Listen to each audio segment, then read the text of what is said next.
Got some time by myself so I can talk to y'all for a little while. Get in here. Girl, okay. Oh, girl, what y'all doing? Y'all ain't doing nothing, no way. Y'all want to see my hair real fast? Let me show y'all my hair. I got beads on the back. You know what I love about being in the insurance industry? The fact that we get to work from home. We ain't got to be smiling up in nobody's face every day. Which means we don't have to worry about who like our hair, who like our outfit, who like nothing about us. Girl, I can have a piercing in every nostril and a tattoo across my forehead. People don't have to know. I focus on training recruits and training people coming to the insurance industry. That's really my focus. And generating insurance leads for people because everybody needs clients. You know what I'm saying? I can look however I want. So when people are like, I don't like your hair, don't look professional. I'm like, baby, I don't have to look professional. I look like freedom, okay? The fact that you have to fit within a paradigm of professionalism does not mean you're looking the way you want to look. What it means is that you are conforming yourself to be what you think you need to be in order to get your paycheck. And I don't judge you for that. But don't judge me for the fact that I don't have to do that. That's why I encourage people to become self-employed, come into the insurance industry, all that kind of stuff. You say, okay, I have a question. Does it look needy if I send a friend request? I would not send a friend request until you first had a conversation with him first to establish is there mutual interest. And then once there's mutual interest established, then maybe you send the friend request. You can DM people without sending a friend request, I think. I think you can do that. Okay? But yeah, honey. Yeah, he did that. He did. I just showed him a picture. I got a new girl today. New guy. I call them all girls, but I got a new guy today who did my hair. I need to put some foam on my hair, though, just to hold it in place. And you know what I'm looking for? I'm up here looking for my damn phone charge. I'm trying to decide, do I need to go back out? I got some time by myself so I can talk to y'all. But then I realized, oh, here it is. Glory to God in the highest. Okay. I found my charger. Oh my goodness, y'all. Where is it at? Now I gotta find my little thing, the stand to put the what do you call it? The thing on it. Okay. You like my hair? Thank you, y'all. Anyway, write your questions in here. I'm gonna answer. I want to answer. I'm gonna skip what I don't want to answer. And if I don't see your question, then I didn't see your question. And above all, don't ask me to come on here. Be like, oh my God, MJ, let me on live with you. I don't do that shit. Maybe I will. I don't want to do that shit. Who chooses my hairstyles? I do. I literally go to Pinterest the morning I'm supposed to get my hair done. And I just go through a bunch of pictures. I'm like, ooh, that looks good. I'm like, can you do this today? That's why I choose talented hairstyles. That way they can do whatever it is that I ask for. Let me get like a little stand to put my phone on. Hold on, y'all. I got to figure this out.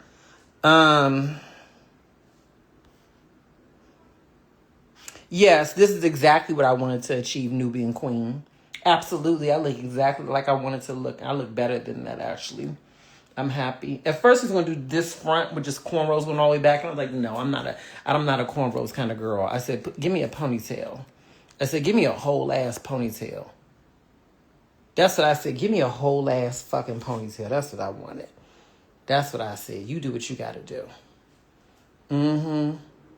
Where am I living now? I'm not at home at the moment. We're in an Airbnb right now because we're moving. Yeah. Hey, question. If a guy is seeing me only once a week, am I a side chick? No, he could just be busy. He could just be busy. You know what I'm saying? Like, although I would not want to date a guy who's so busy he only see me once a week. Some men are busy at that level, and that's the time they make for dates. I'm just not into that. I'm not into dating guys who, I'm really busy and I can schedule you in once a week. Okay, buddy. Well, we can't date.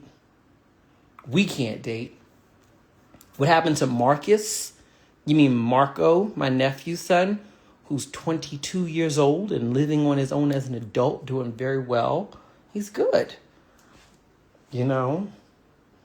I don't believe in putting my babies out, but when they grown and they making their own money and can be independent, I support it. I'm happy about that. So I talk to him almost every day, literally. But he's doing good. He's doing good. Mm-hmm. Let me see here. Y'all, I'm looking for the phone stand to put it on. You said, who is we? Well, wouldn't you like to know, Nosy Rosie? Wouldn't you like to know? How do you move on from an ex? By getting a new man. Life's too short to sit brokenhearted, baby. Life's too short. Where is my phone stand? Where is my phone stand? Where is my phone stand? Literally, we've been looking for a new place. Life's been happening. Been doing that kind of stuff. And you said we miss him. Girl, go follow him. Girl, to social media. People don't disappear. They just go on their own page. Marco, what's his page? Marco Gray. I am Marco Gray. Go follow him. You ain't got to miss him. You said new man. Who said I got a man? I keep telling y'all, I ain't going to tell y'all my business. You could have a man standing right here. You could have a man in the bathroom right now taking a dump. And I wouldn't even tell you. And when he come out here, that's when I would magically spin the camera like this so you can't see who's behind me. I am perfectly content with y'all believing I'm single. I love when the girls try to read me about it, too. You can't give us advice. You ain't got no man. I'm like, yeah, you right, girl. It's just me and my cats. I ain't got no cats. Girl, but I know I have a phone case, and I don't know where that shit is. With a little phone stand. Oh, you know what I did? I put it in my purse. That's where I put it at. I put it in my purse. Here we go. I knew where I put it.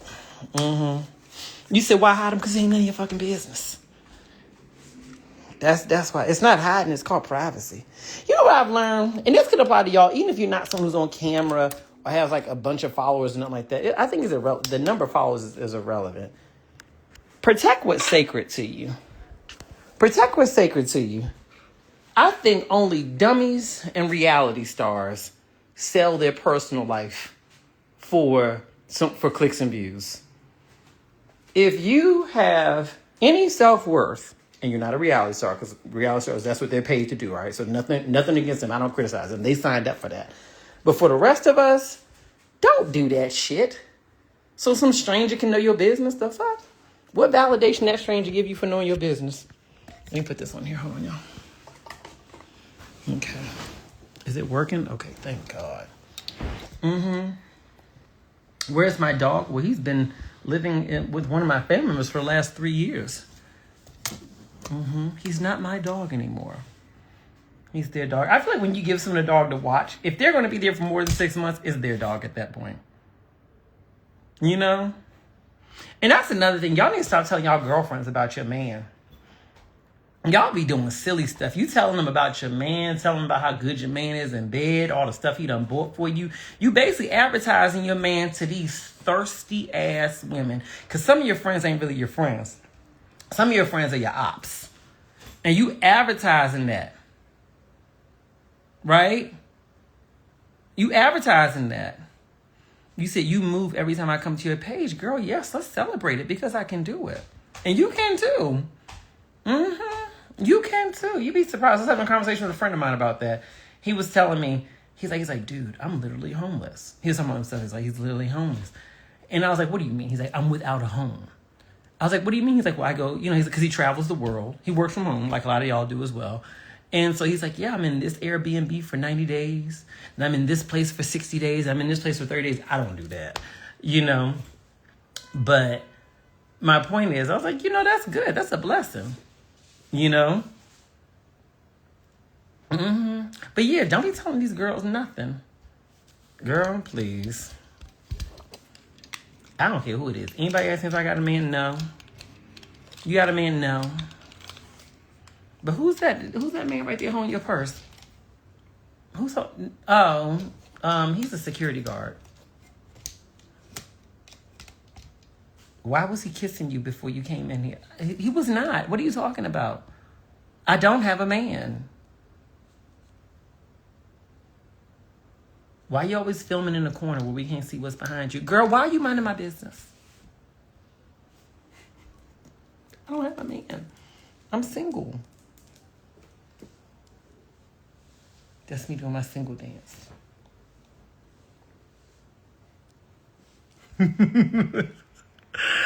Oh my God. Went on the first date with a guy to dinner and a movie. It went really well, had some physical action. Then after a week or so, he barely texted me. Is that a sign he's not interested?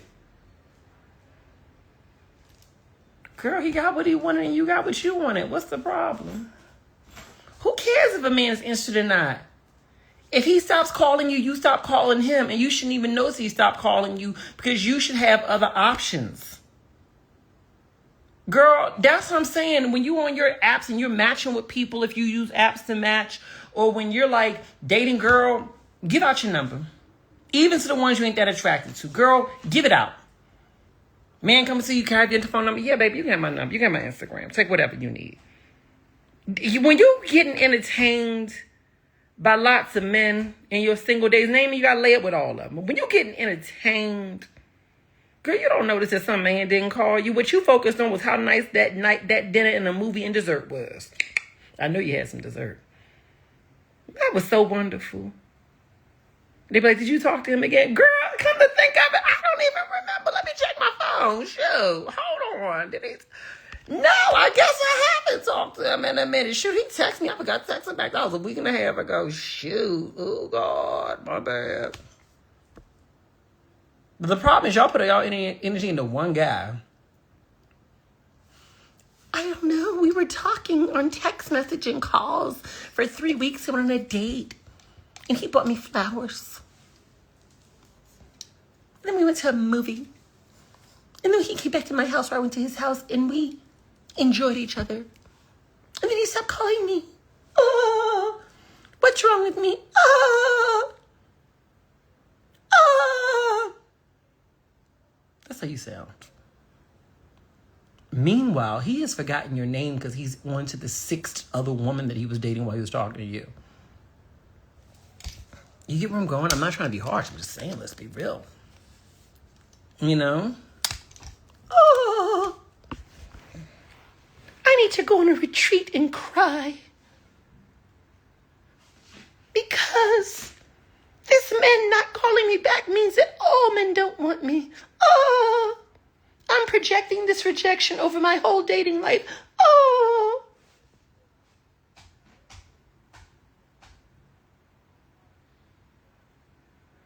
This is why I tell you, do unto them as they do unto you. Ain't that in the Bible? Do unto others as they do unto you. I think that's in the Bible. If a man is not consistent with you, be inconsistent with him. People are like, if he's not consistent with me, I'm cutting him off. Okay, girl. Let's be realistic for a second.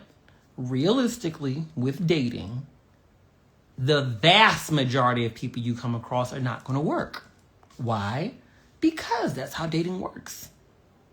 Right? That's why the ones who are good stand out, because a lot of the other ones don't. So if you go into it with the mindset that, oh, the majority of men that I meet are not going to work. Either we're not going to make it beyond the DMs, or we're not going to make it beyond a date or two, and you accept that, then when it inevitably falls apart, you're not like, oh, what did I do wrong? Oh, what's wrong with him? Oh, because it doesn't matter.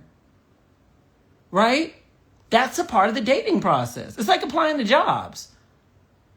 If you go online to apply to jobs, you're probably going to apply to 20, 30, 50, maybe even more jobs than that just to get one job. All it takes is one. Change your mindset, and you won't have to be so hurt when things happen, when things don't work out. Because it's not that they're not working out. It's happening the way it's supposed to happen. This is how dating works. You said, I don't even know how to date. Don't know where to start. I'm 65 years old, was in a relationship for 25 years. He told me he got stolen by something better. Lord have mercy. Okay, here's where you start. Make sure you looking good. Your pictures look good, so keep that up, right? Make sure you look good. Keep yourself together and go out on some dates. And when I say go on some dates, you can join like a date nap. But what I recommend is do activities you enjoy where men are present. Find activities where there's going to be men at and go do that. Even if you don't really enjoy it, just go learn it. Girl, go join a golf club, for God's sakes. I don't fucking know. Do some shit where men is going to be present. Single men. Well, some single men. You know what I mean?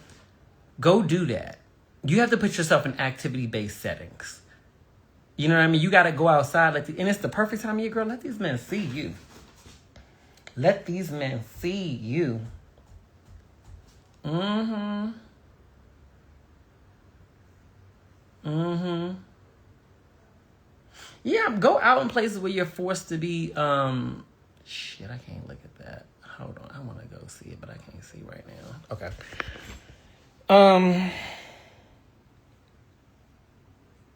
Yeah, go do something that allows you to be social.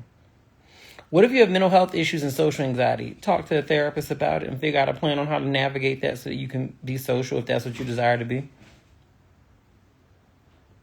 What if you have anything after the word mental health? Talk to a therapist about it. I'm being serious.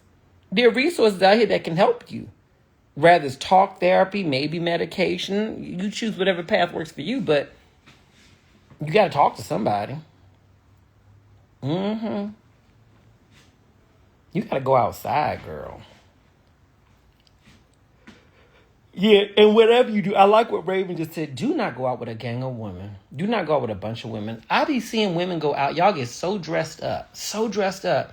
And y'all be standing out and about wondering why a man is not walking up to you. A whole group of women, all of them waiting on some man to walk up to them. There's not a man on fucking earth, except for a gay man, who's willing to walk up to a woman and start a conversation with her while a bunch of other women are standing right there. Why would he do that? It's uncomfortable. He's afraid of rejection like everybody else because he's a human being.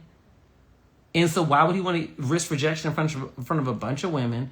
Half y'all always got that one stank-faced friend who you've been friends with forever, and y'all continue to bring her out with y'all, and yet she scares men away because she looked like a damn bulldog in her face. Just stank face. Just stank. And you wondering why men don't want to come up, because he don't want to be in her fucking presence. You look good, but you brought a man repellent with you. Leave her at home. You know what I'm saying? So yeah. You said a group of 3 is enough. 2 is plenty. No, 1 is you and one other person. And it needs to be a man. Take your gay nephew out with you. You know what I'm saying? Take your gay cousin out with you. Take a gay. He needs to be gay. Visibly gay. Not your gay friend that women are attracted to. Because if women are attracted to your gay friend, then guess what? Men gonna think he's straight too. You need your feminine ass gay friend. Your coworker, Don Tellius, go hang out with him. He's gonna be a good time. Y'all go out together. He's looking for a man too. Now trust me, the men who want him don't want you. And vice versa. Perfect duo. Okay? I'm a big believer that women should not be hanging out together if y'all looking for a man. I think it's the dumbest thing on earth. Men are not going to fight through that. And then you got to think on top of it, what if you and your friend look similar, so therefore y'all the same type, and therefore the men who looking at you looking at her too, and he going to look at both because he's not sure who to choose. That's not a very self-esteem empowering experience to be out and men who you want choosing your friend or choosing you. Girl, why would you put yourself through that shit? That's just dumb. And then you got some friends, and I don't hang out with these people. The minute I sense you like this, I don't fucking hang out with you. Well, you have some people where if they see you looking at a guy, then they looking at him too. Oh, he's cute. It's like you desperate, bitch. The fuck? You know what I'm saying? It's just like, bitch, this ain't no fucking competition, ho. You know what I'm saying? And it's always the ugly bitch who could never compete in the first fucking place who doing that shit. It's like, bitch, stay in your motherfucking lane and focus on Shrek over there. Shrek wants you, all right? Prince Charming wants me. You know what the fucking deal is. Quit fucking playing with me. So don't bring that bitch neither. You know what I'm saying? Don't do that. You find yourself a good gay friend. good gay. Or, well, no, this may throw it off. I was gonna say, or find like a lesbian, like a very masculine lesbian, but then he may think you gay. He may think that's your husband, wife, your wife, husband. You know what I mean? Your husband. They may think that. You know what I'm saying? And you know this is not offensive because you know how I feel about masculine lesbians. I love them, but I'm just saying. You don't want that. You don't want that because that's scary for him. He's like, damn, I want to go talk to her, but her husband's standing beside her. You got Tina standing there posted up. Now, Tina looking for a woman, but he don't know that. He thinking that Tina may beat his ass if he come over there and say the wrong thing. So don't do that. That's why I think a good gay. A good gay. Or go alone. I think it's better to go out by yourself. I'm going to tell you a little secret. When you go out by yourself, you meet far more men. Way more men. You just have to get over the initial hump of fear of going out by yourself. If you go out by yourself, I swear to you, you will meet more men. I swear to you, you will meet more men. I'm not just talking about going. Some of y'all say you're uncomfortable with it. It's really just a setting, right? Maybe you're not a nightclub kind of girl. A lot of us ain't that. So don't be going to no nightclub by yourself. Go to a setting that you're comfortable in. You know what I'm saying? But go by yourself. Girl, it's so much easier. Men will come up to you. Girl, it's so much easier. You say gay men are messy these days. They want our straight men too.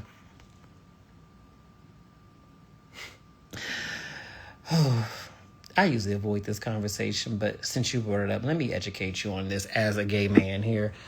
First of all, okay, one of the things that you did not do in your statement was hold straight men accountable. Because here's the reality, okay? Have you looked at gay men? I'm 40.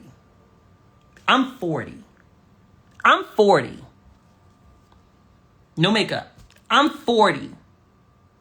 Okay? And I'm not even, I think I'm pretty, but I don't even think I'm the best of the best when it comes to the gay men. We have a selection pool available to us. No shade to my straight fellas out there, but they know it. Our selection pool of gay men available to us would blow your fucking mind. Not only are the gay men that we have available to us attractive, they have amazing jobs. They earn tons of fucking money. So for a gay man to be going after your quote unquote straight men, girl, that's not what we do. What gay men generally respond to is men looking at them. So if you got a man, he like, damn, these gay dudes always coming after me. He's ratting himself out.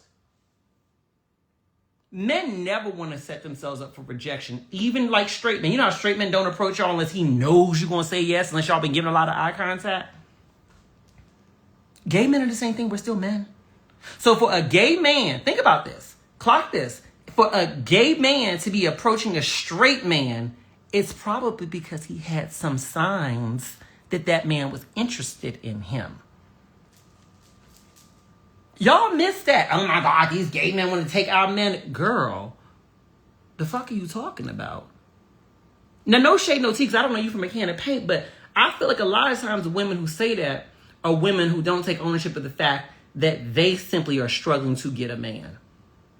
And because they don't want to take responsibility for the lack of work they're willing to put into their physical self to make themselves more attractive for men to be attracted to them, because they don't want to take responsibility for the fact that they don't know how to date, because they don't want to take responsibility for the fact that they refuse to do therapy to work through the emotional trauma that keeps them from pursuing or allowing themselves to be pursued by men, because they don't want to take responsibility for their own blockages that they create in their own dating life. What they choose to do, however, is they choose to blame us for taking the available men, when the truth of the matter is there are tons of available straight men out here. If they're not choosing you, it's not our fucking fault. Because who's the common denominator here? So my point to you is this. If you go out with a gay man and you feel like men are looking at him rather than looking at you, then you at a spot with a bunch of other gay men. Because straight men don't want gay men.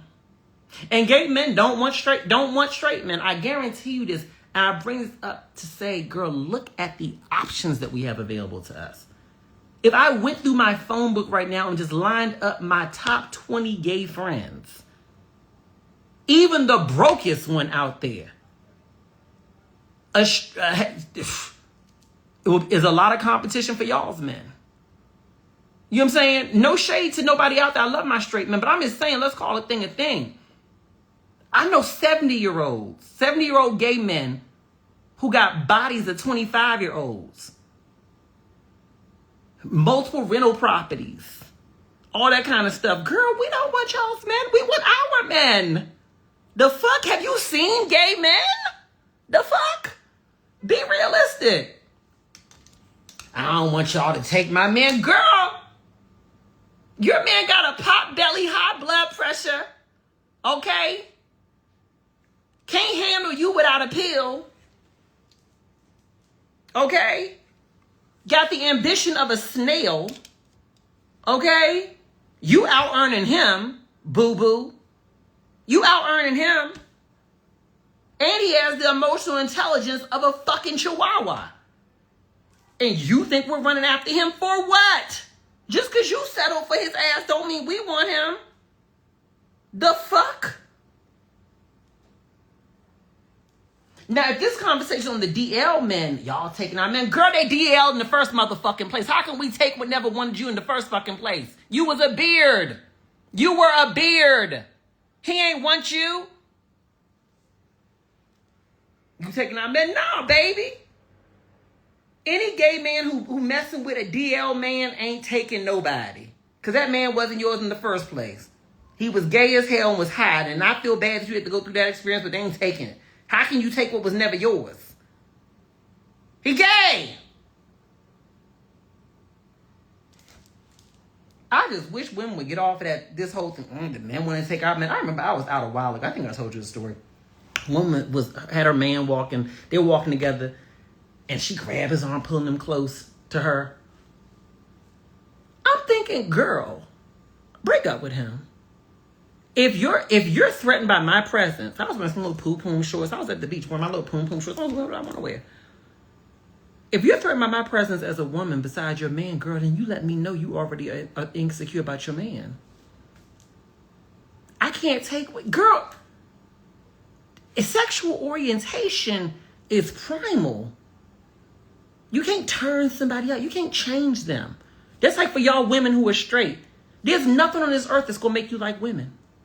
If you are a straight woman, think about this. Is there anything on this earth that can make you like women? If you don't like them at all. You ain't curious, nothing. It's got to be an inkling of something there. Can't nobody make you want women. A woman, if you are a straight woman, a woman could take her top off and put her bosoms on your forehead. On your forehead. One right here, one right here. And you be like, girl, can you please move? Nothing. Nothing. No attraction whatsoever. Why do you think it's any different from men? Y'all think that men are fluid? They just go in any direction? No. People can't go in the direction of anything that's not already within them. So if you're scared of your man running off with another man, girl, it's because you already know what's in him. You're not scared of him running off with another man. You're scared of what's in there coming out because you were hoping that your love for him or his lies about his sexual orientation would be enough to keep him from actually doing what he does. But baby, you can't keep a dog from barking. Eventually, he will bark. If you don't want a dog that barks, baby, get a kitten.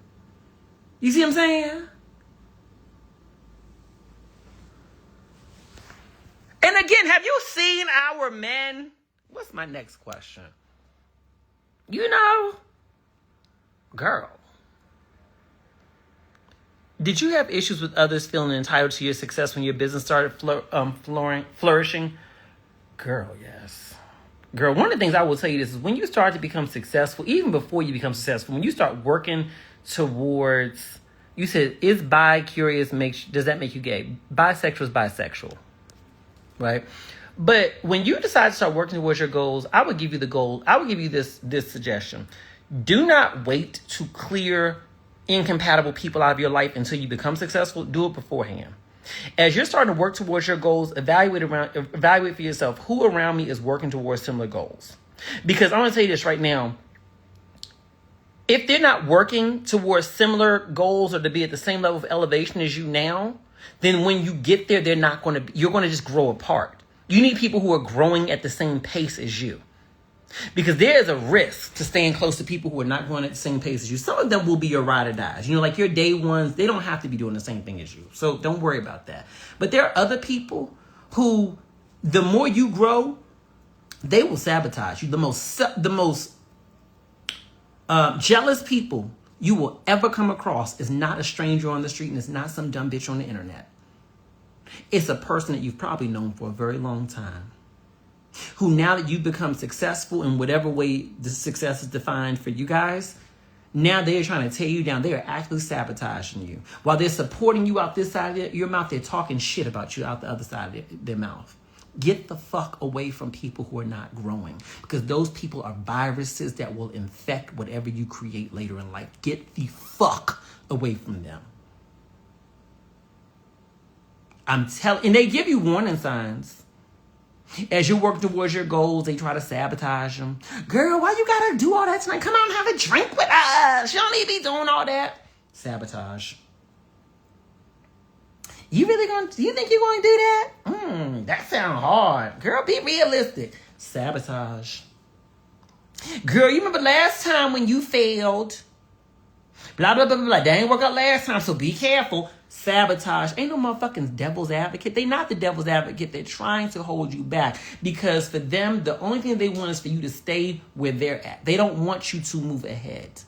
Get the fuck away from them. And then once you ascend to whatever that next level is for you, and they're like, my brother, my sister, my brother or sister in Christ, hey family, whatever it is they try to do for familiarity, even new people who try to come around you, you doing this, let's work together, let's collaborate. Don't never collaborate with a motherfucker who can't do shit for you. If they are not equal to you, don't collaborate with them. If the collaboration is a come up for them, get the fuck away from them, because those motherfuckers be criminals, those motherfuckers be liars, those motherfuckers be jealous, those motherfuckers will sabotage whatever you got going on. Trust me on that shit. You ain't Mother Teresa. You ain't here to help a bitch. Fuck helping bitches. If they can't help themselves to get to the same level as you, to meet you eye to eye, then you don't fucking work with them. The only people who ain't eye to eye with you, they can pay you for you to train them on how to get eye to eye with you, but you don't ever collaborate or share your resources with a motherfucker who ain't accomplished the same shit that you accomplished, because those motherfuckers be horrible, and then when you want to get rid of those motherfuckers, they're like a fucking virus. I'm just telling you what I've seen throughout the world of business. I've seen this in other people's lives. I've seen it. Trust me on this shit. Trust me on this shit. I've seen this. I have seen this throughout business. Thank God, knock on wood, I've been able to largely protect myself. But I've seen some crazy shit out here. People going through all kinds of craziness. And I've seen people have good experiences too. I've had good experiences. But I'm telling you right now, your worst threat to your business is not a lack of customers. It's not a lack of money. It's jealous bitches who don't have the talent or the abilities to accomplish what you've accomplished. So therefore, they'll try to tear you down, hold you back, or destroy what you have. Not so that they can have it, but simply so that you can't have it.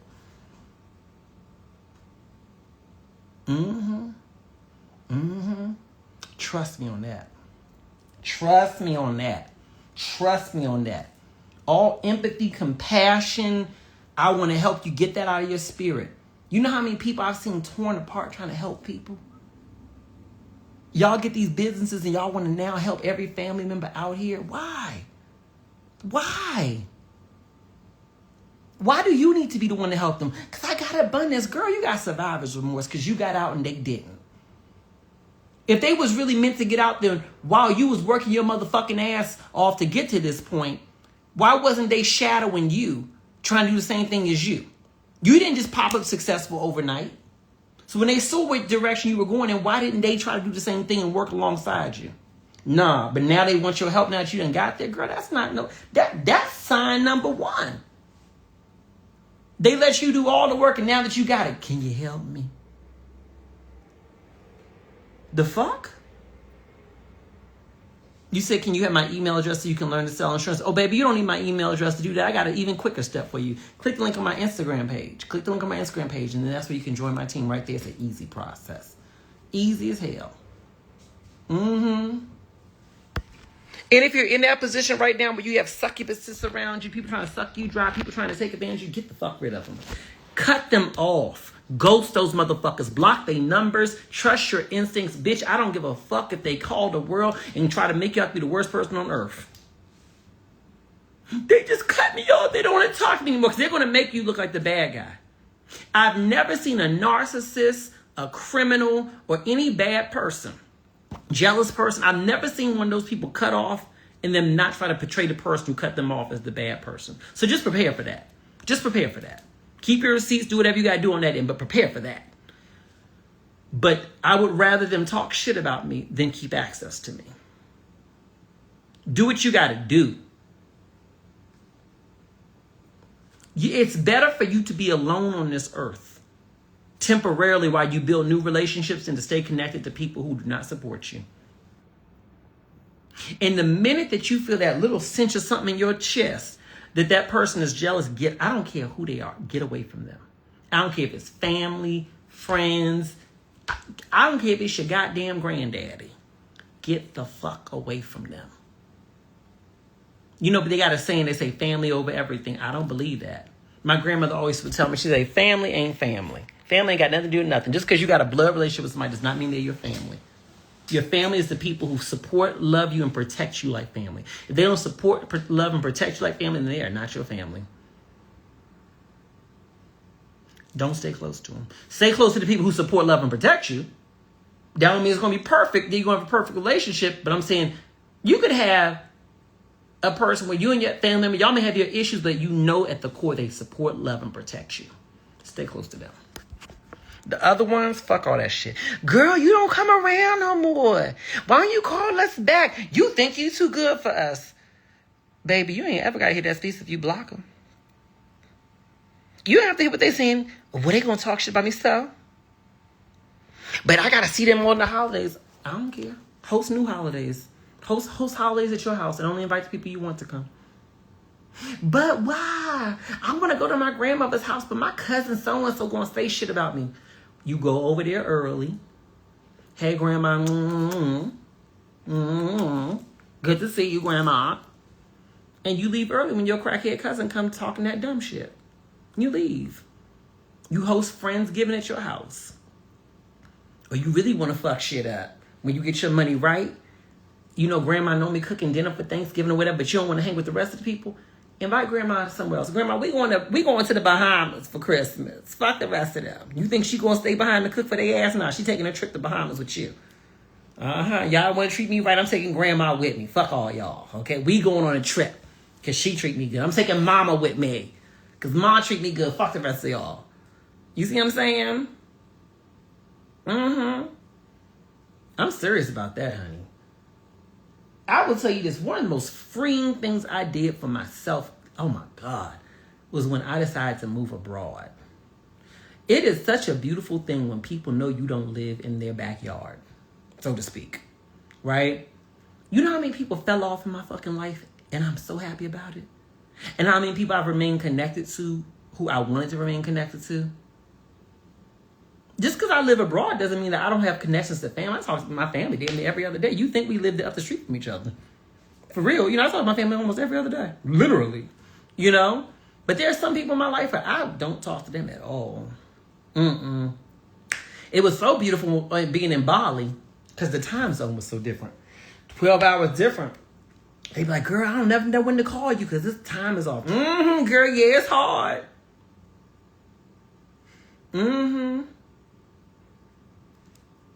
Chester Gregory said, oh, that part, I just did a video talking about that. Yes, it's fabulous. Ain't it fabulous?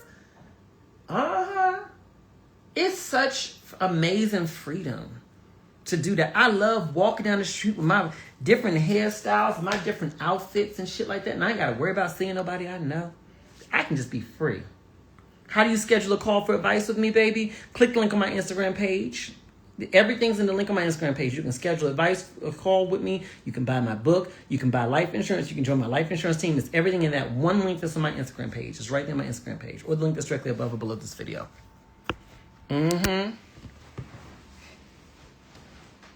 Oh, yes. I love it. It's so much freedom. Because I'll tell you from my own story, right? For me, I've been doing videos for a long time, like 16 years, something like that.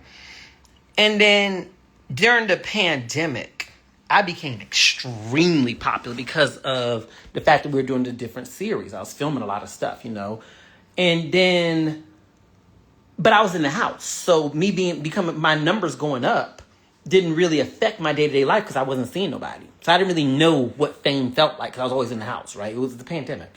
So once things started to open up again, and we started going back out into the world and shit like that, and I started seeing the kind of people who were trying to get around me, trying to take advantage of me, trying to take things from me. Oof. Just, you get a lot of emails in your inbox. And a lot of people, you're like, oh, God, this person is on some trash. You get good opportunities too, but it just was overwhelming. Because how do you sift between who has your best interest at heart and who's just trying to take advantage of you? You don't want to go in public. Every time you go out, people trying to, I want to take your picture. I want to take your picture. It is what it is, right? I'm not asking for no pity party. It's what comes with the territory. But my point is this. I remember, what was it? Pandemic started 2020 or so, but 2022 or something like that. I was tired of that shit. I was grateful for the success, grateful for being able to touch people's lives. But I was like, now that the success is here, I have to be intentional about how I live my life. And this applies to y'all too, even if you're not famous, so to speak, right? You have to be intentional about how you want to live your life.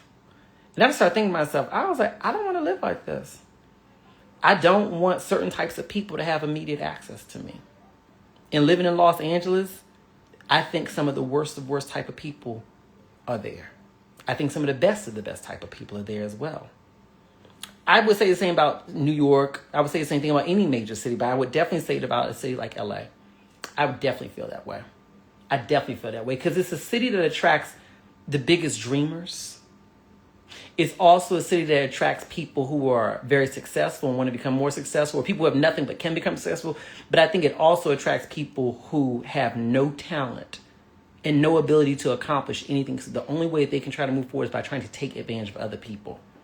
And they're not going to take advantage of someone who has nothing. They're going to try to take advantage of people who've got something. And I think that that's why so many celebrities, influencers, and so on and so forth are so vulnerable. Because they're constantly having people come at them who are trying to take advantage of them. Right? And I was like, I don't want to learn how to live in this. I don't want to have to learn how to deal with this. I just don't want to deal with this shit at all. Right? I had my 2 nephew sons to think about. And I was like, and now they're famous. I was like, I don't want us to have to deal with this. People always ask me why did I leave the U.S. I have no issue with the U.S. Some people have their own issues, and they're like, I want to leave because it's only because of that. Wasn't that for me? I didn't have any issues. I don't have any issues with the U.S. I left because I wanted freedom. I wanted to be able to experience the life that I worked so hard to create in a way where people wouldn't have access to me who I knew wanted to take advantage of me. And I think for some of y'all, you're going to have to think about the same thing. I'm not saying about moving out the country. That may not be your path. You know what I mean? I think that you may have to think about as you become successful and as you start to accomplish your goals, you may have to think about moving from where you at. I don't mean no harm by this. But look at Nipsey. Where was he unalived at? In the neighborhood where he came from. You see where I'm going with this? Get the fuck away and never go back. If the people where you come from want access to you, then they can come to where you are. Literally and figuratively. You don't ever go to them. They come to you. Why? Because there's so much hatred where you come from. There are motherfuckers out here where their only desire is to tear you down so that you can be where they're at. Get the fuck away from them. And I'm not saying that traveling the world, I'm around a bunch of people who are doing well and everything like that. That's not always the case. But I get to curate who I'm around from this perspective. I get to curate it. You know what I'm saying? When I go to a new city and I'm choosing who I want to be around, I can be very intentional about saying, hey, for people who are like me, hard workers, entrepreneurs, blah, blah, blah, blah, what part of town they live in? Okay. And where they frequent, where they socialize at. Okay, let me be intentional about that. I'm going to only go to these places. You know what I'm saying? I ain't got Junebug and whoever from the past saying, girl, let's hang out. We can't hang out, baby. I'm not near you. It's impossible. It's impossible. So I'm not even on their mind. You leave their radar when you're not accessible no more. And that don't mean go move to Bangkok. If that's what you want to do, then do it. But it may mean, hey, maybe you need to move to Chicago. I'm just throwing a city out there. I don't know. You know what I'm saying? It may mean maybe you need to move to a different city in your state. Not just when you become successful, but for you to even become successful in the first place. Some of y'all can't get to your goal because you sitting in a space around people who you will never be able to become successful around because their ability and their attempts to hold you back and self-sabotage you and get in your head is so strong that you don't have the strength to fight it. You just don't. You don't have the strength to fight it. I don't care how strong you are, how focused you are, how locked in you are.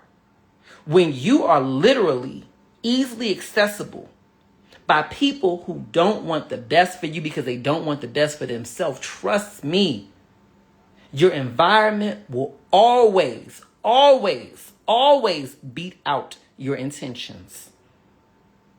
Your environment will always beat your intentions. Your environment is stronger than your intentions. You have to change your environment if you want your intentions to be able to materialize in a way where they can become manifested dreams, when they can become reality. You know, I talked to my nephew's son, Marco. He travels a lot and he's living his beautiful life. You can go to his page and learn all about that. But one of the things I encourage him around is I say, I don't care how the challenges you may have, just being a young man, living abroad, doing what you got to do. You're going to always be very successful. You're going to be very successful because you're intentional about who you curate yourself around. He'll tell me things, like he'll talk to me on the phone. Yeah, I was out with my friend today. Oh, what's your friend do? Oh, they are digital marketing, blah, blah, blah, blah. They've got this firm that has clients in Germany, Bangkok, blah, blah, blah, blah. How old is he or she? Oh, they're 26. Why?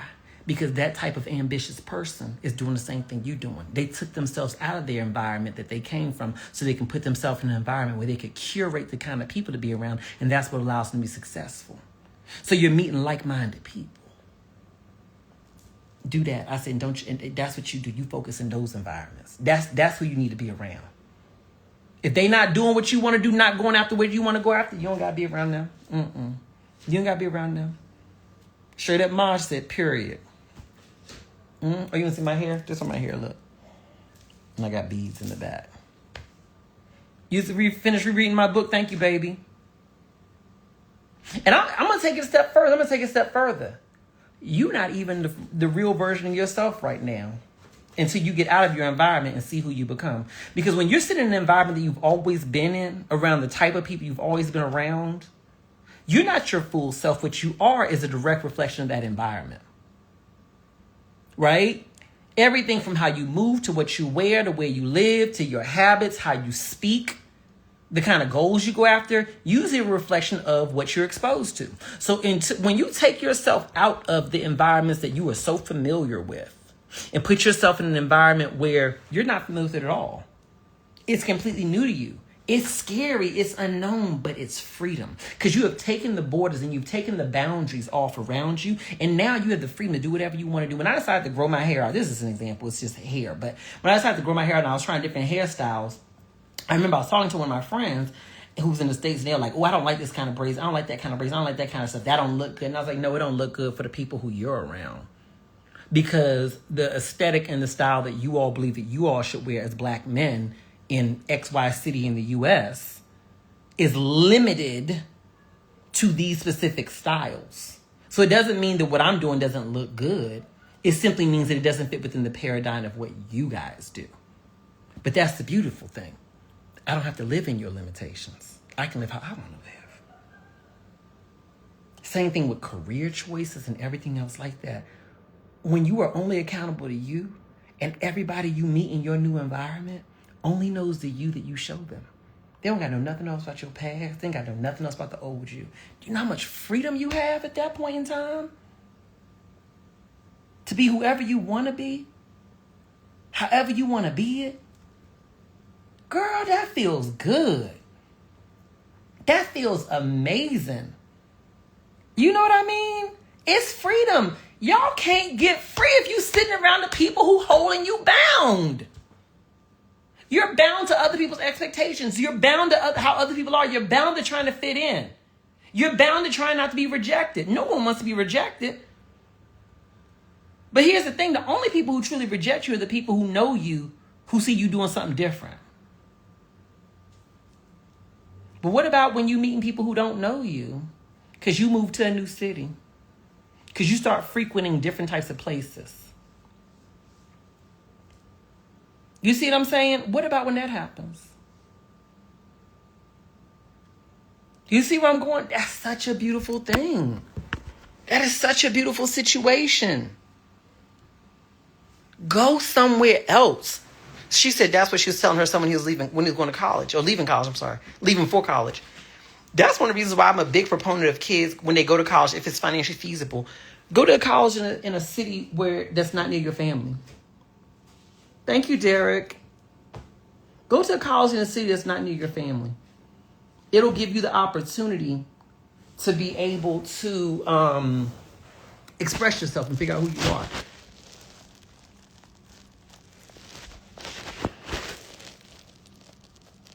Someone said, I'm bound to my parents' expectation and everyone else's. I just want to be free to live for me. And I think that will happen really soon. What if you got a work from home job? Just for kicks and giggles. What if you got a work from home job and even if that job pay you $50,000 a year, which in some U.S. cities that's a lot, but in some U.S. cities that's not a lot. But what if you got a work from home job and you went to, I don't know, Bangkok? Bangkok's a major city. To me, it looked just like New York. Nothing different, really. English speaking, all that good stuff. Or what if you went to Bali? Or what if you went to Mexico City? Some people hear Mexico and they're like, ooh, God, Mexico, girl. Mexico is a lot more than what you think it is. Look up Mexico City when we get off this live, girl. It's going to blow your mind. Or what if you just went to another place in the U.S.? I'm not here to be a proponent for everybody leaving the U.S. I don't believe that. I think some people need to sit where they are and build where they are, but some people may need to explore. But what if you did that? You go into a place where $600 a month can get you a home that would have been $3,000 a month where you at. So now you not only have location freedom, but you have financial freedom too. There are some countries out here that I've been to where if you earn like $55,000 a year, you're already within the top 5% of that country of earners. If you earn $55,000 US dollars. Imagine what life becomes like at that point. I know some people who moved to different countries and they changed their name. They still got their name on their birth certificate, I'm assuming, their birth name. But in that other country, they're known by a different name. I know people like that. I do. I know several people. And they're not trying to hide anything. They chose a name that aligns with the identity that they're expressing themselves in now. It could just be using their middle name. You know what I mean? It could just be using their middle name, Or go to another city and do it. It's not about going to another country. You can go to another city and do it. The only prison you're in is the one you allow yourself to stay in. You know what I'm saying? I would tell you some of the places that I think are fabulous options to consider for someone who is English speaking, who would like to be in a place where you can still speak English. Because I get it. Some people, the idea of living in another country is very challenging. And then throwing in you not being able to communicate with people. Like where I'm at, it's fine. There's very few English speakers here, but I speak more than one language, so it's fine. English is my primary language, so that's my most fluent, but I'm still good. I'm good. But like I think about like Nairobi, Kenya. That's a really big one. A lot of people love it there. What's another other one? Ghana is really big for that. South Africa is fabulous. Like I've lived in Johannesburg. Where else? And Cape Town was fabulous too. Bangkok, I have a soft spot in me for Southeast Asia. I do. Bangkok is fabulous, girl. Girl, you ain't seen nothing. Bangkok, girl, you ain't seen nothing yet. Girl, it's modern. It's very affordable. Very affordable. Okay? Girl. Go look up this guy on YouTube. His name is Isaiah Ashley. He interviews people who moved to Bangkok specifically, or different suburbs of Bangkok. Black people for the most part. And he's like he did an episode last week. I watched all the episodes. What was it? It was an episode about a mother and her child, her son. He's like maybe 11 or 12. They moved up there. It's all kinds of people. You know, I sort of one the other day as a couple, a man and his wife. Yeah. I love Southeast Asia because it's extremely safe. I jokingly say, and don't do this obviously, you could walk down the street in Bangkok at 2 o'clock in the morning with a diamond bracelet and your cell phone out, and you can probably feel safe. Don't do that. Don't test that. But that's been my experience. You know?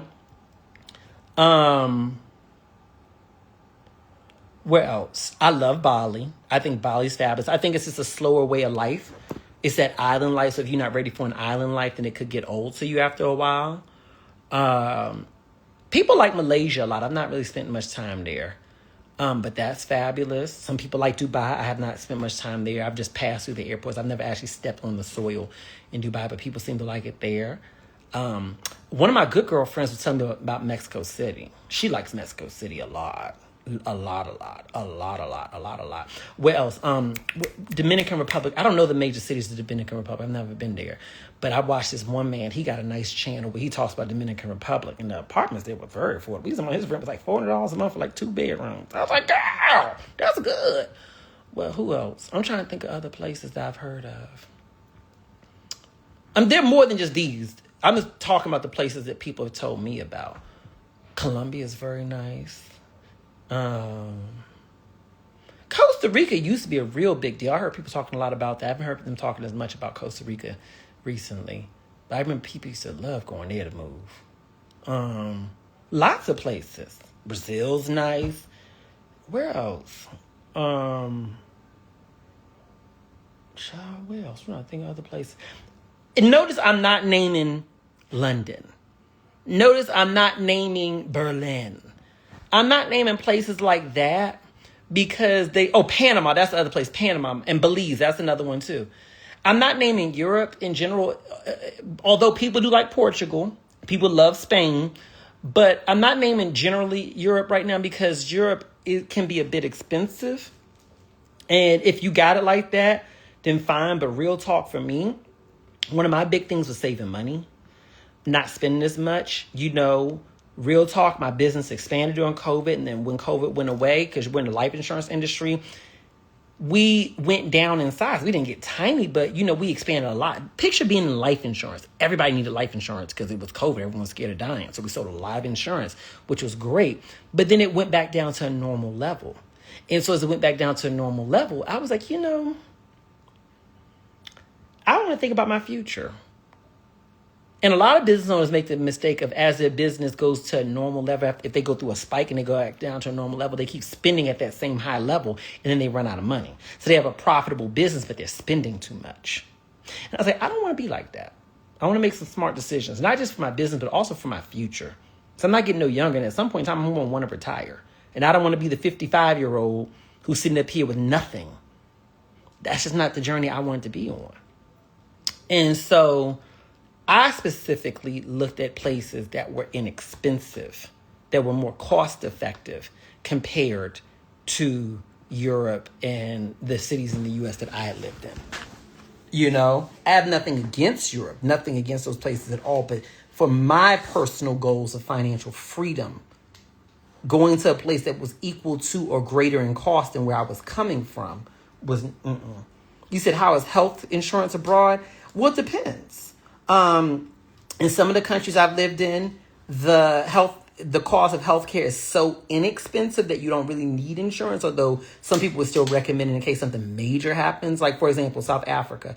I did not experience the cost of healthcare being very expensive at all there.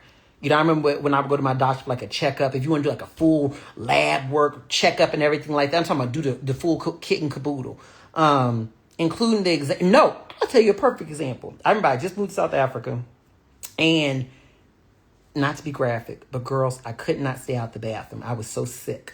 Coming out both ends. You figure it out, right? It was horrible. It was that kind of situation. It was horrible. It was coming out. And I was like, this happened like 2 days in a row. And I was like, you shouldn't be sick 2 days in a row. So I realized it must have been food poisoning or something. Like, you know what I mean? Like, you don't want that. That's not a good thing. And so by this time, it was like late at night. I'm scared because I just kept going to the bathroom at this point. I couldn't hold anything down. I'm in a different country. I had probably been there for a month or two. I had not been there very long at all. So I went online and I was like, I don't even know how healthcare works here. Do they have urgent care? Like, what do you do? I didn't even know what to do. And I really didn't know anybody in South Africa except for my nephew's sons at the time. So who was you supposed to call to ask this to, right? I didn't know. So I went online. And something just occurred to me to look up house doctors. Like, can someone come to your house? Because I remember during the pandemic, I had a doctor come to the house one time. I was like, well, maybe they have that here. But it was extremely expensive when I did it in California. California. So I looked it up.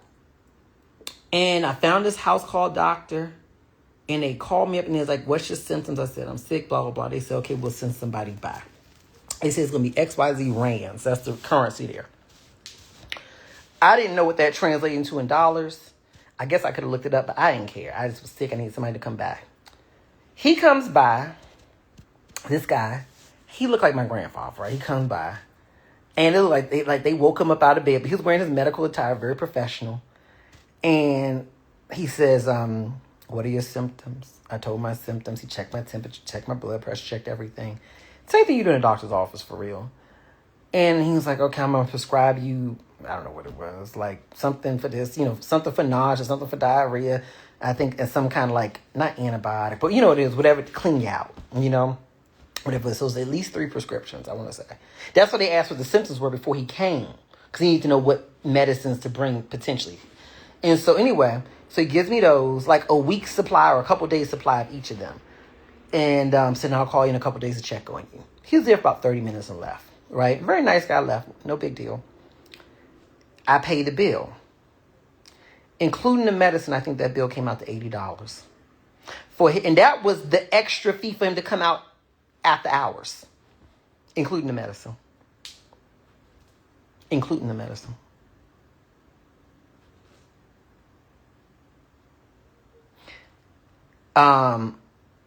I did eventually get health insurance in South Africa because I said, well, heaven forbid something major happened. Like, what if I was in a car accident and need to be in the hospital? You know what I mean? Like something major. I was like, I don't think that's going to be an $80 bill. So me and the boys got health insurance. I know how much mine was because by this time the boys are working, so they paid for their own, right? I know from mine, I got like a really good plan. Like a good plan, right? And I think that came out to like $190 a month. Like the top line plan where I could have got open heart surgery with probably $100 copay. You know what I'm saying? Like it was that kind of plan, right? Now, keep in mind, for those who are saying, oh, that sounds better than this country, it's better than that country. Keep in mind it's a different economic system as well when it comes to healthcare, right? When you're in a place where the average earnings are significantly lower than the U.S., that $80 bill, that $100 bill, for me, for someone who's in that country, will feel like $1,000 to them. You get where I'm going with that? So people saying, oh my God, that'd be $1,000 in the U.S. Well, for people who are making the local currency, that bill may still feel like $1,000 to them. So understand that just because a bill may be cheaper for you than it would be in the U.S., that doesn't mean that there's something wrong with the U.S.'s system. It's just a difference in currency. And I'm not trying to defend the U.S. system or defend anyone else's system. I'm just saying it's all relative. We have to think it's all relative. No one's trying to exploit you. It's just different systems. That's my opinion. right? That's just my opinion, you know? I remember in Indonesia, I was very stressed out this one time. I remember I was we were filming, dealing with the insurance business, just dealing with teenagers in the house. I was so stressed. And I was riding home this one afternoon, like around like 5, 6 o'clock, rush hour time.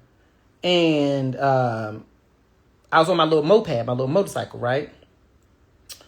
And my heart started feeling like it was having palpitations. I never had heart palpitations. I didn't really know what it was. It just like was jumping. I got nervous.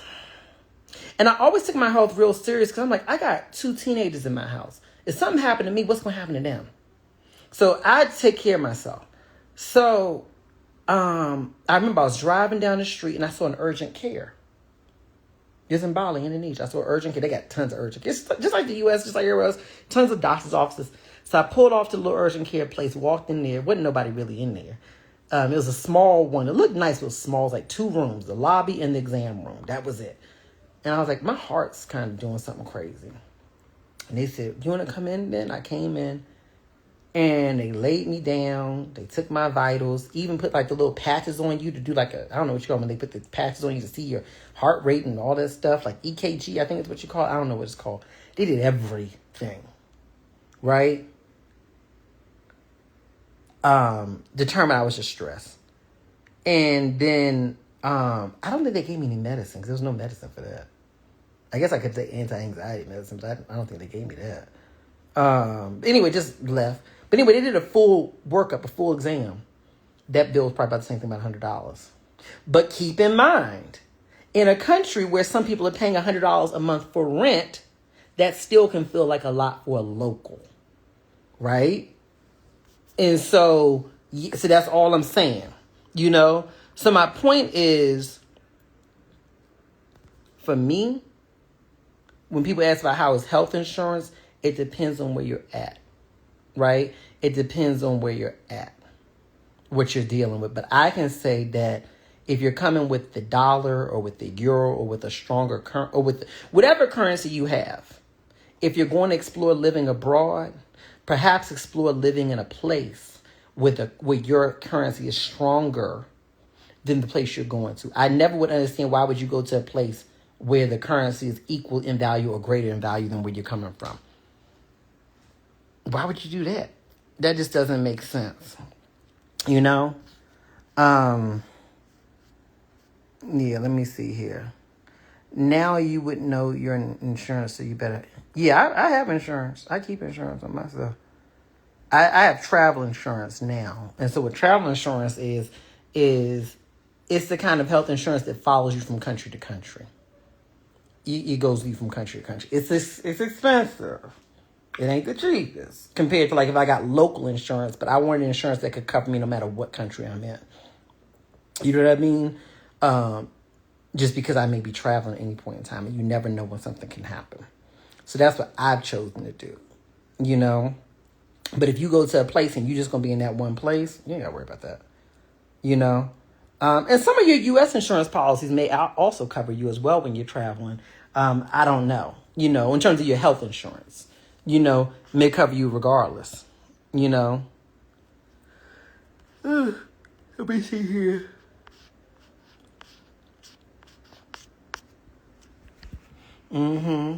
You want to see my hair? That's how it looks.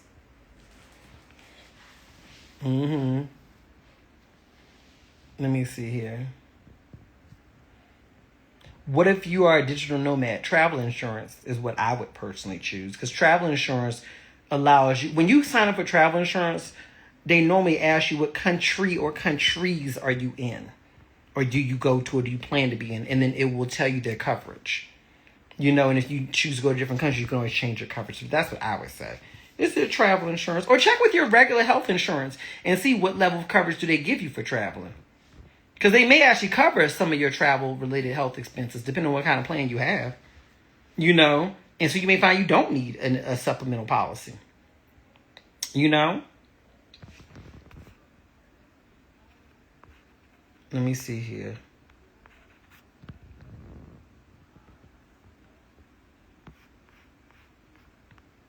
I'm trying to go back up to y'all's questions. I'm scrolling up.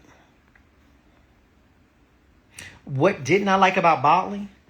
I wouldn't say it wasn't that what I didn't like about Bali. It was, for me, when I chose to start traveling and become a global citizen, my perspective was I knew that it was going to take time to find what worked for me. And so me and the boys made a plan that we would go places and we would try to give each place at least 6 months. I love you too, baby. We wanted to give it at least 6 months no matter where we went. Because we wanted to see if you liked it. It's hard to know. Now, obviously, some places you gave more, some places we gave less.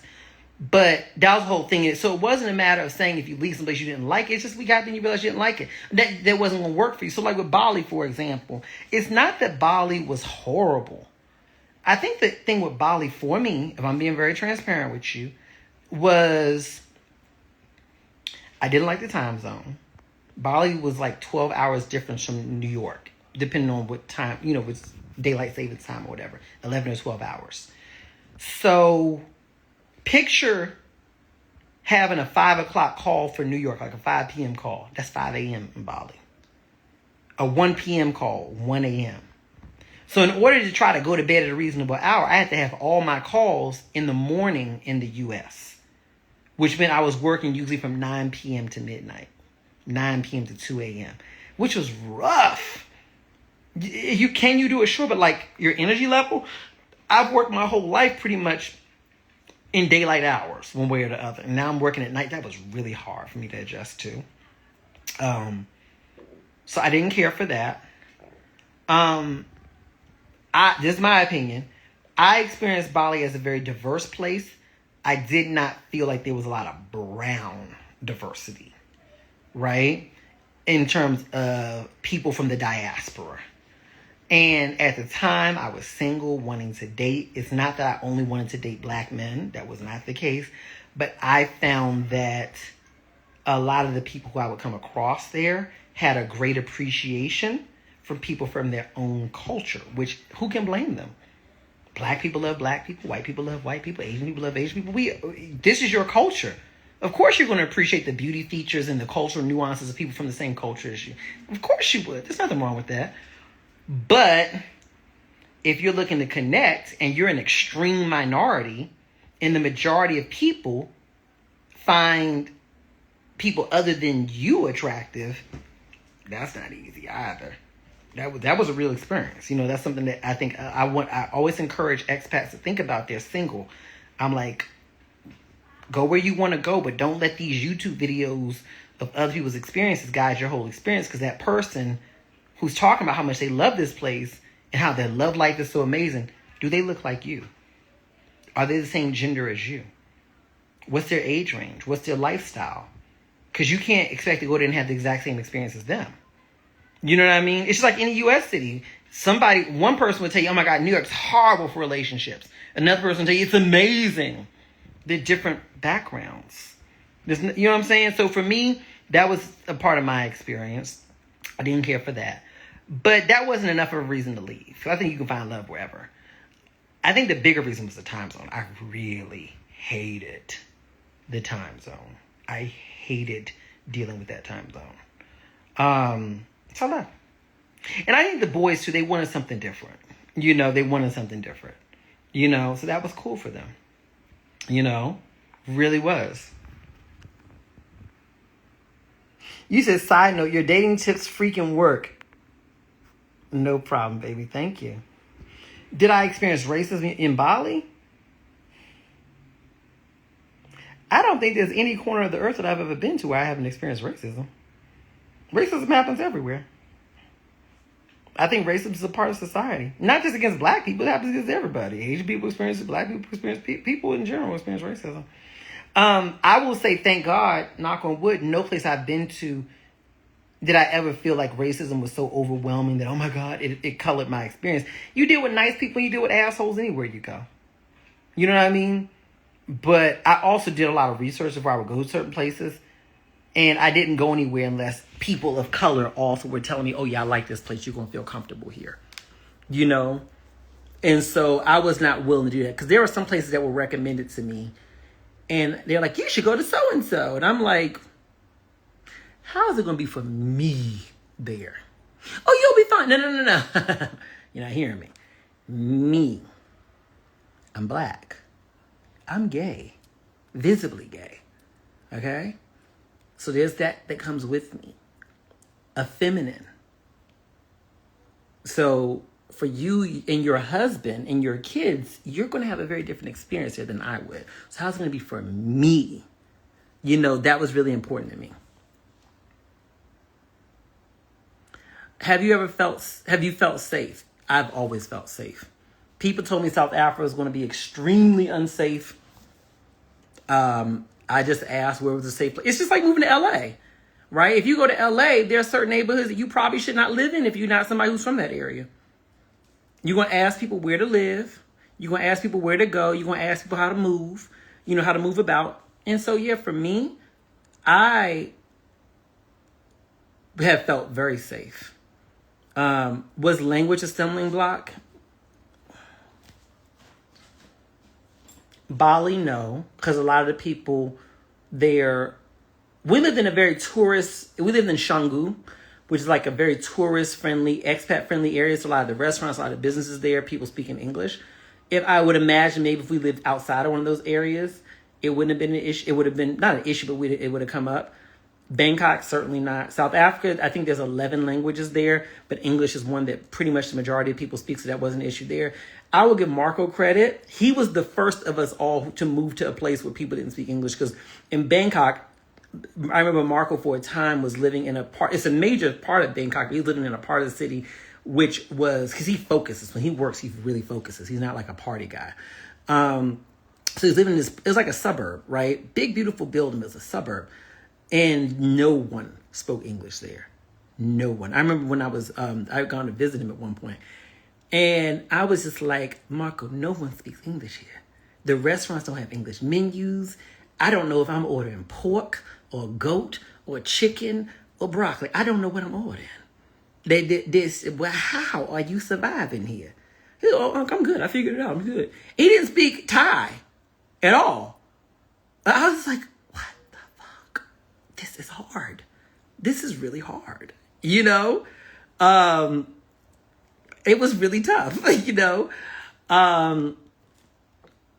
For me, when I moved to my country, they didn't speak, there's no English spoken. Actually less than 5% of the people speak English. Less than 5% of the people speak English. I live in Brazil. And if you look it up, nobody speaks English here. And, I shouldn't say nobody, very few people speak English. And I had never taken a day of Spanish. I mean, I took Spanish like one time, but I was a kid. Like, I knew uno, dos, tres, And I remember first arriving, and I would eat at buffets every day. Because it was the one place I didn't have to read a menu. I ate at buffets every day for like 3 months. Yes. Eu falo português. Because I didn't have to I didn't have to read a menu. And they weigh your food. And then when you're at the counter, they say, qual forma pagamento, which means what form of payment. Because they're asking, like in the US, they ask you, do you want to do debit, credit, whatever. Oh my God, I remember those experiences. They were so difficult, right? Because when you're in another place and people are speaking to another language, the words in the beginning sound like, wah, wah, wah, wah, wah. They sound mushed together. Like, I didn't know what they were saying. You want to pull out the Google Translate and say, talking to this, but you got a whole line of people at the grocery store waiting behind you, right? It was tough.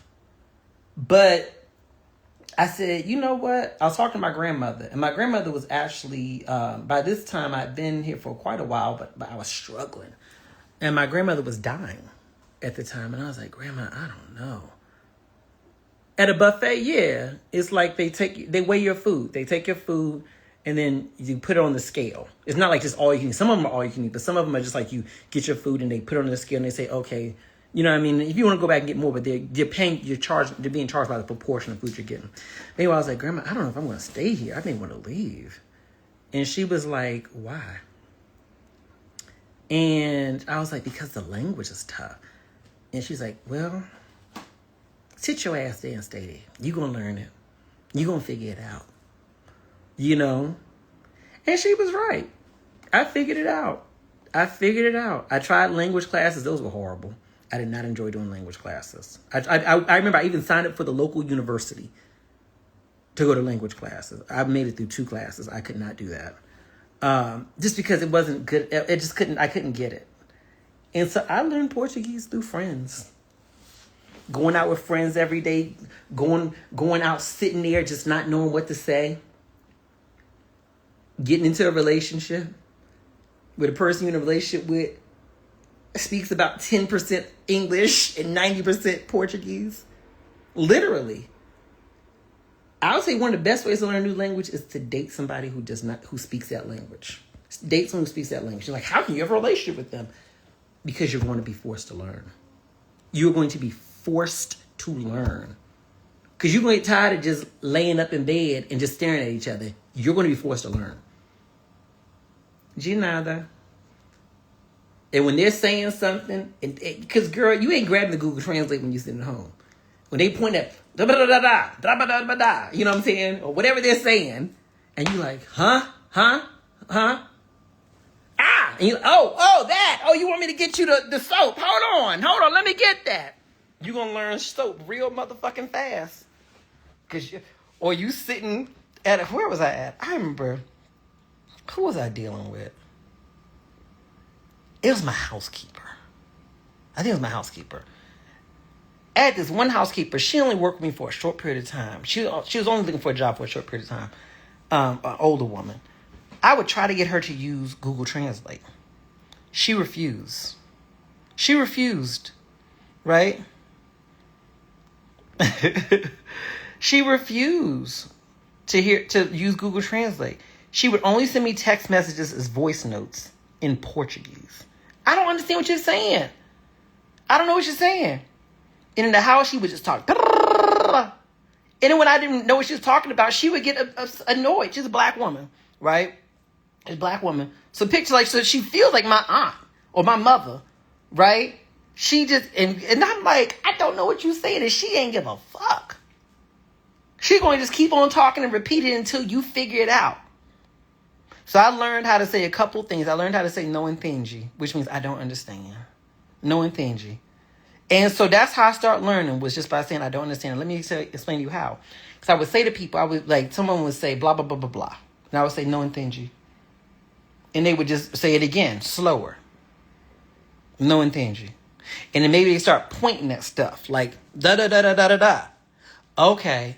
Oh, you want the glass up there. Uh-huh. And you learned. You think about it. How do kids learn language? When did you take your 1-year-old to a language class to learn English? They learn it environmentally. They're hearing you repeat things over and over and over and over and over and over and over and over and over again, and they start to get it. That was one of the suggestions I got. I started watching kids shows. Like, I remember there was this thing on YouTube. One of my friends says, if you want to learn basic vocabulary, watch kids shows. I was like, kids shows? He's like, yes, because they talk slow. And kids have to learn. So I watched basic shows about Portuguese, right? And so I would watch those shows. I remember it was like this one. I remember this. I can't even remember the name of it. But it was a song kind of show. And they say, alto, baixo, which means alto is tall. Baixo, short. You know. Frio. Quente, frio, cold, quente, hot. You know what I mean? You know. Bom dia. Boa noite. So I started learning basic terms. So I would watch kids songs that were shows. I would watch kids shows that were songs on YouTube. And I would watch these when I would keep them playing. I really wouldn't sit and watch. I would keep it playing like when I was in the shower. So I could hear it. You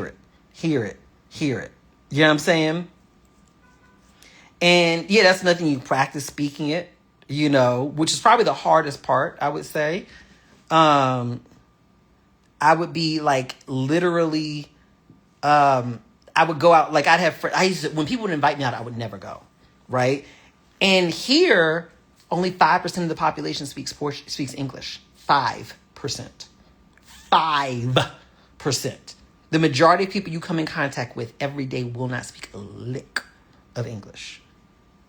So inevitably, the people who I would meet, I was like, I can't isolate myself. I remember talking to my mom on the phone, and she was like, what are you doing every day? I was like, I just go and jog and come back home, and I work, and I go back out and jog.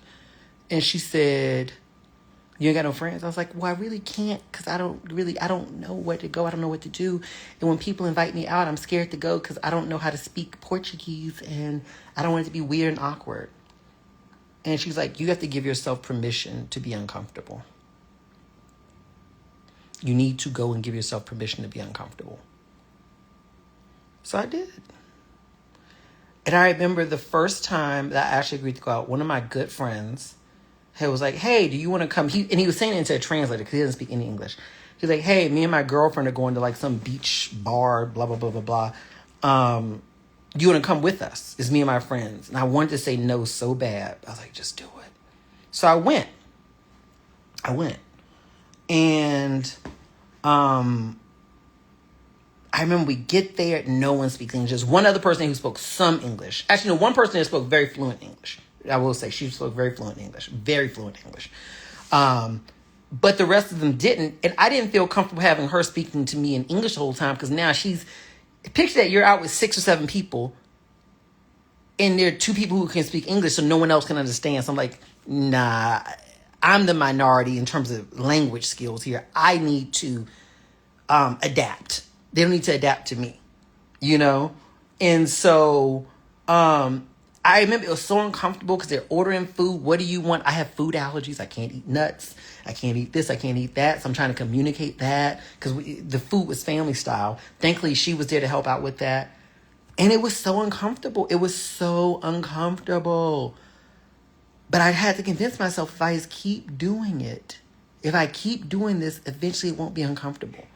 Then I moved into the phase of I could understand a little bit of what people were saying to me. But I learned how to nod and smile. So I learned, okay, it's okay. I don't have to understand everything you're saying. Y'all know I don't speak your language and you don't speak my language, but I'm learning your language. So once I got to that phase and it was like, okay, well, we're just going to be around each other. And there's going to be a lot of nodding and smiling. And I'm not going to understand half what you're saying. And that's okay. So sometimes I'm just going to pull out my phone and start scrolling on Instagram while everybody else is talking. I'm not being antisocial, but I'm just tired of nodding and smiling. And they understood that. It's cool. It is what it is. You know? Imagine you inviting your neighbor to dinner with you and your family. Your neighbor speaks Spanish and you all speak English. You know what I mean? It is what it is. Sometimes they just have to zone out. It's exhausting trying to translate constantly, right? Do they want to learn English? I don't think they necessarily need to. In our country, we don't have to speak English, you know? Some people want to learn English. Some people don't. But yeah. And so that was tough. But then eventually, I don't know what happened. It just started to click.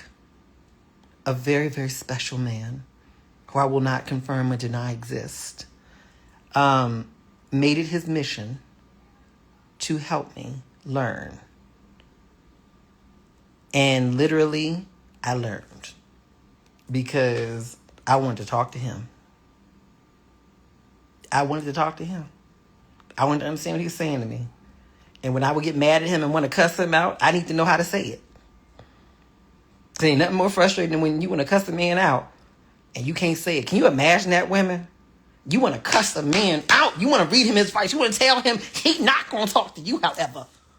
You want to shake your ponytail and go off at him and you don't know how to do it. Can you imagine? Shit was so frustrating. I was like, oh. One time I got so mad, I couldn't cuss him out. I was like, and he looking at me like, yeah, bitch, I know you can't say it. So I said, and stormed away. Forgot he was the one driving, and I was too prideful to go back to the car, so I ended up walking home 4 or 5 blocks.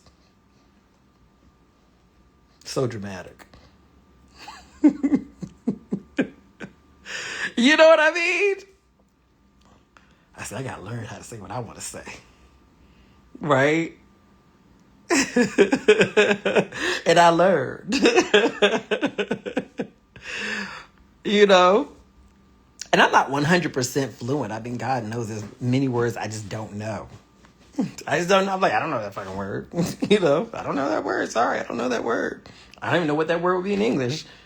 But I can get through it. You know? Let me see here. MJ, I commend you for doing that. I would have felt so alone. I did feel alone. I did feel alone. I felt alone at first. Oh my God, I felt alone at first. I think the one thing that helped me was when I first moved, I lived in a neighborhood where there were a lot of other expats. So I got to be around people who spoke English, but I wasn't that close to a lot of them. I felt extremely alone. Are you kidding me? Oh my God, but I think that's the key. I don't care if you're moving to what country, you're just moving to a different city. You have to learn that it's okay to feel alone. It's okay to feel out of your element. Getting out of your comfort zone is just that. Getting out of your comfort zone. You know? Where did I enjoy the food the most? Bangkok. I like Thai food. Nothing against the food here. Nothing against the food in South Africa, Bali, anywhere else. I just like the food better in Thailand. That's just me. You know?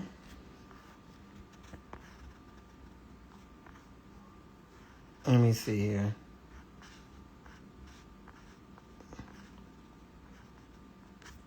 You said, so I'm in love. I will not confirm or deny it. I told you all, I'm single.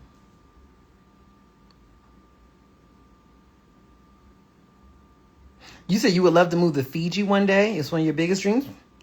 Go there. Go there for 90 days. Find an apartment on Airbnb and give it a go. Find an apartment there and give it a go. I'm serious.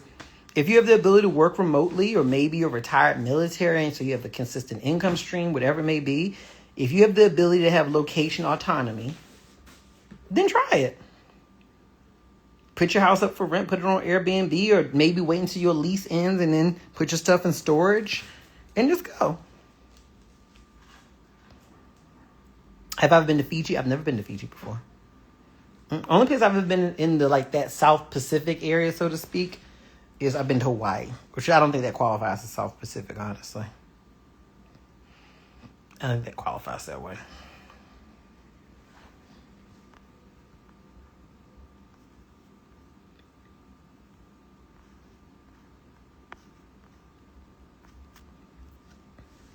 I know a couple of black people who said that they were treated very well in Fiji. That's good.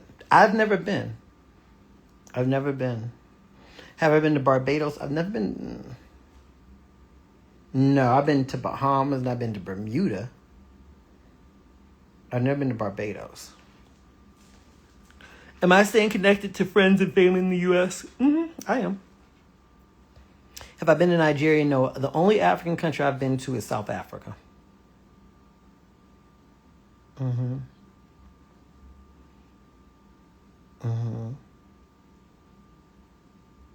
Have I been to Jamaica? I've been to Jamaica. I'm smiling because my grandfather's from Jamaica. A large part of my family is from and still in Jamaica. Yes, I've been to Jamaica.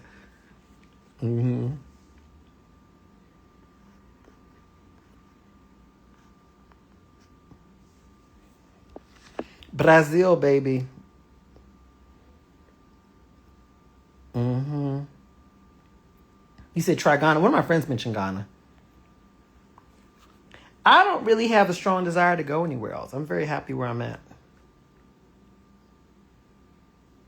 I'm very happy where I'm at. I don't really have a strong... I'm not a nomadic person. Some people are like digital nomads and they really enjoy that lifestyle of moving to different places, trying different places. I was very clear from the beginning that I did not want to move around a lot. I was trying to find where I would like. So my moving was me trying to find where I would like. It wasn't I want to explore just in general. Some people like to explore. They want to move to different places. And that's great. I honor those types of people. There's nothing wrong with that. I just didn't want to do that. That was not my interest. I preferred to just go. I wanted to find a place. And I always said to myself, once I find some place I like, I'm just going to stop. I'm kind of that kind of person. I'm like, you know, when you go to a buffet and there's like 50 different food options, I can get to the 7th food option. And if I like it, I'm just going to eat that. I don't need to taste everything else at the buffet. I found what I liked. I'm going to stop here. And if I stop liking it, then I'll look for something else. You know? Well, Marco's in, well, I don't know if he posts on his page where he's at, so I can't say. Because he moves. And if he moves, he'll tell me, of course. But I don't know if he posts where he's gone. So I never share anything about. That's why I don't talk about Marco or DJ online. I only share what they have shared. People are like, why don't you talk about them? Because it's their private business. I respect people's privacy. Yeah. It's like if you were my friend and you told me that you were someplace or you were doing something. If you didn't tell the world, I wouldn't tell them either.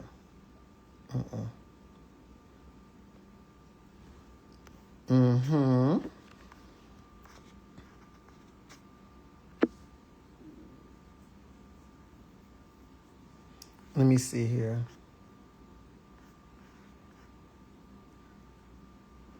You said, I'm Barbadian. Love from here. I love your honesty and how you carry yourself. I love you too, baby. I'm going to get off in a little while, y'all. So if you have any questions, now would be the time to ask them because I'm going to get off in a little bit. I've given you all more than I've decided than I would normally. You said more people should practice that ideology. You know why I do it? Because I want people to do the same thing for me. I say I'm a vault.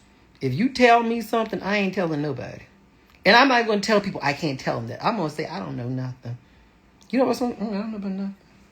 Ain't nobody even going to know that I got the secret. It's like Swiss bank accounts. You know, if you go to a Swiss bank and you say, does so-and-so have a bank account here? They can't tell you if they have an account there or not. I don't know. Who? I don't know. I think it's important. How do you deal with people trying to humble you? I get the fuck away from them. I do not deal with people who are like that. That's just a low self-esteem person. I don't deal with people with low self-esteem, period. Regardless of how that expresses itself.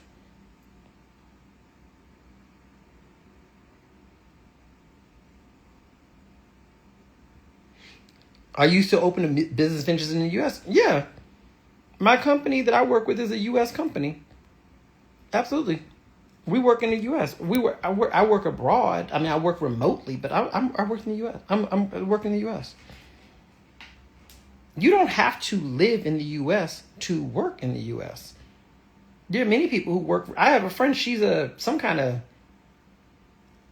for some health insurance company reviewing medical records. She lives in Bali. You know what I'm saying? Like, you don't have to do that. I know a paralegal, who lives in Portugal. And her clients, I think, are like in New Jersey or something. You can live wherever you want to live. You know?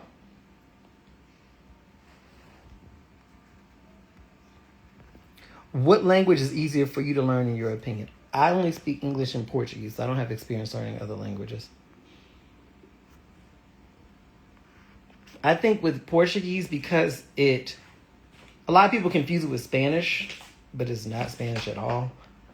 But I can understand some Spanish and some French because of speaking Portuguese. The languages are somewhat similar, but I would never say that I speak either of those languages because I really don't. They're pretty to me, but I don't understand them very well. But like when I'm scrolling online and I see like a meme come up in Spanish, sometimes I have to pause and I'm like, okay, I understand that enough to kind of get the point. You know, but I don't.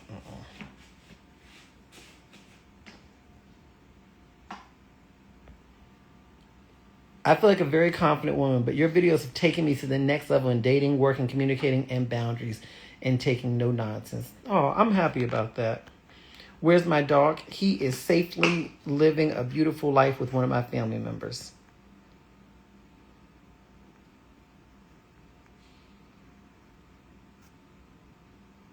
Let me see here. How do you finally walk away from a married man who keeps love bombing, guilt tripping, and spiraling emotionally every time I pull back, even though I know he's not giving me what I deserve? Go to therapy. Go to therapy. you have to process your feelings on the relationship and process your feelings on what leaving is. Because when you're ready to leave, you leave. It's not a matter of how, it's just a matter of when.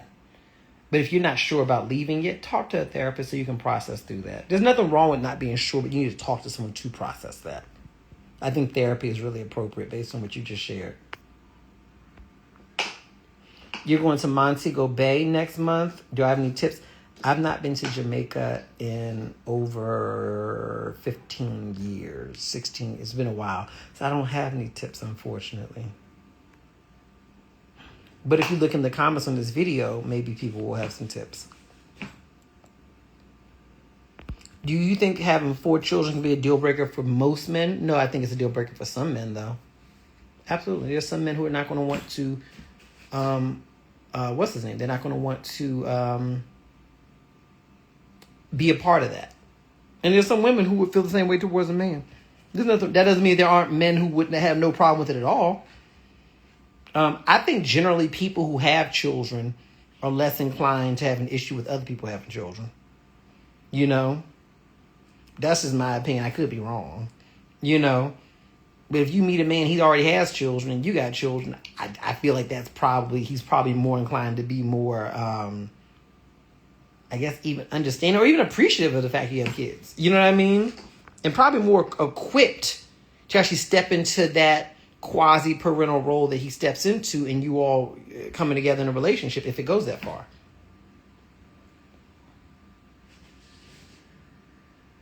Where would someone send me a business proposition? Well, any business increase, you can reach out through the link that's on my Instagram page. There should be an email address there. DMs would not be the best place because I don't always see my DMs. Now, I'm going to give you a heads up. We're always open to hearing about new things. I'm very selective. I've had some great experiences and I've had some terrible experiences. So with that understood, if it's a no, don't take it as a reflection on you or a reflection on the value of what you do. It's just a reflection on me and what I want to do or what I don't want to do. Or what I trust or don't trust. Okay? So I let people know that in advance. You know, it just kind of is what it is.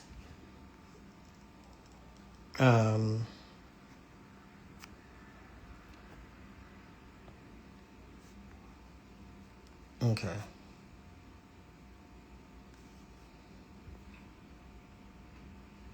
Should you still have fun with the inconsistent ones? I'm not looking for a relationship. I just want entertainment. Yeah, they're the best ones for that.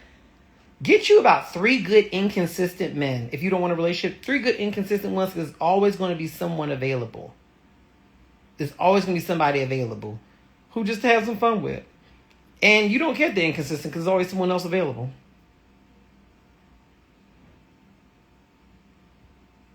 Always someone else available.